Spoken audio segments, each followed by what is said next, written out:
Malta żammet posta mal-pajjiżi tal-Unjoni Ewropea bl-inqas numru ta' nies mingħajr xogħol. Dan skont statistika tal-Eurostat ippubblikata l-ġimgħa. Skont din l-istatistika f'Ġunju ta' din is-sena, Malta kellha qatt ta' 5.5% li hija t-tielet l-inqas rata fl-Unjoni Ewropea. Kienu biss il-Ġermanja u r-Repubblika Ċeka li rreġistraw rata inqas minn ta' Malta.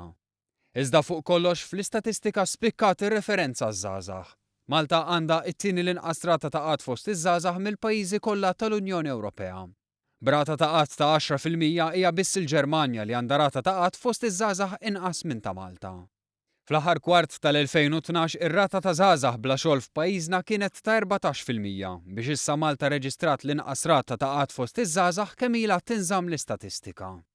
Il-Gvern innota kif il-garanzija żgħażagħ labet sehem importanti għal dan ir-riżultat u fakret kif il-kap tal-Oppożizzjoni Simon Busuttil kien sejħilha il-garanzija tal-washing machine. Żied ukoll kif ir-riżultati globali fil-qasam tax-xogħol huma differenti ferm mill-previżjonijiet li kien għamel Simon Busuttil meta qal li l-qatt kien se jaqbes sew is-7%. Quddiem dan ir-riżultat pożittiv, il-Gvern xorta waħda żied jgħid li huwa impenjat li jkompli tejjeb is-suq tax-xogħol fosthom permezz tal-baġit għas-sena d-dieħla.